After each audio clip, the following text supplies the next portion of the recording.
देखिए, सबसे पहले तो आप सब लोगों का बहुत बहुत शुक्रिया कि भाई आप बहुत ही शॉर्ट नोटिस पे, आज असेंबली भी चल रही थी, वहां पर भी आप लोग जो कवर कर रहे थे और इस शॉर्ट नोटिस पे आप यहाँ पर पहुंचे प्रेस कॉन्फ्रेंस के लिए। आज की प्रेस कॉन्फ्रेंस का हमारा जो मकसद है, जो रक्स आपने देखा है कि किस तरीके से असेंबली के अंदर चलाया गया भारतीय जनता पार्टी के कुछ गूंज के द्वारा और कुछ पीडीपी के गूंज के द्वारा, हमारे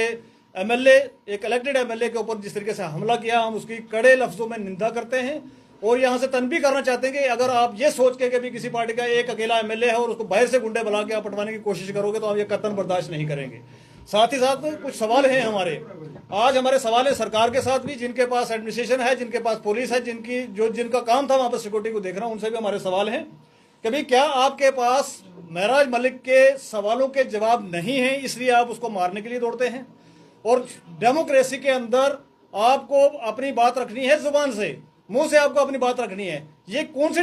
डेमोक्रेसी के अंदर हम जी रहे हैं कि आप लात घूसों से और डंडों से लेके वहां पर बातें करेंगे? और दूसरा हमारा सवाल है, वहां के एसएसपी साहब जो देख रहे थे, उसकी सारी सिक्योरिटी के इंचार्ज हैं,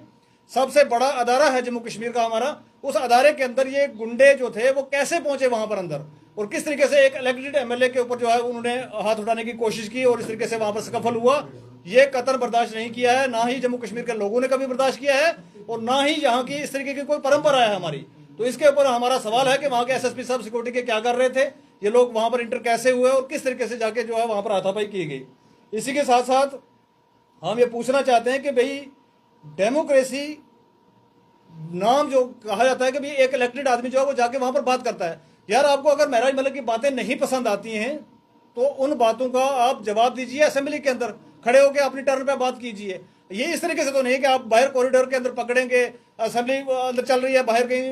ग्राउंड में किसी को पकड़ लिया, और एक एमएलए के साथ अगर इस तरीके की ट्रीटमेंट होगी तो हमारी लॉ एंड ऑर्डर जो है एजेंसियां क्या कर रही हैं। और हम समझ सकते हैं कि भाई अगर एक इलेक्टेड रिप्रेजेंटेटिव के साथ असेंबली सेशन चलते हुए उसके साथ अंदर अगर इस तरीके का,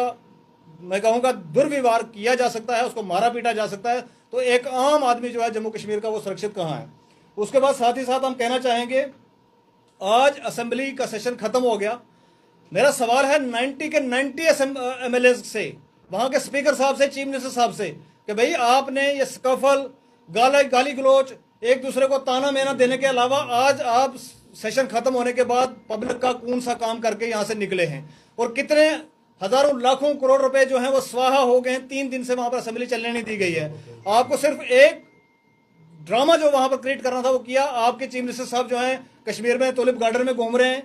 ठीक है जी, और उन्हीं के एमएलए जो हैं यहाँ पर वो कह रहे हैं कि जी आप इस पर बात नहीं कर रहे हो, और दूसरी तरफ आप ही का स्पीकर और आप कह रहे हैं जी वो हमें अलो नहीं कर रहे हैं। तो ये ड्रामा जो है वो पूरी जम्मू कश्मीर की आवाम, 1.25 करोड़ लोग जो है वो देख रहे हैं कि आप किस तरीके से रूल कर रहे हो हमें।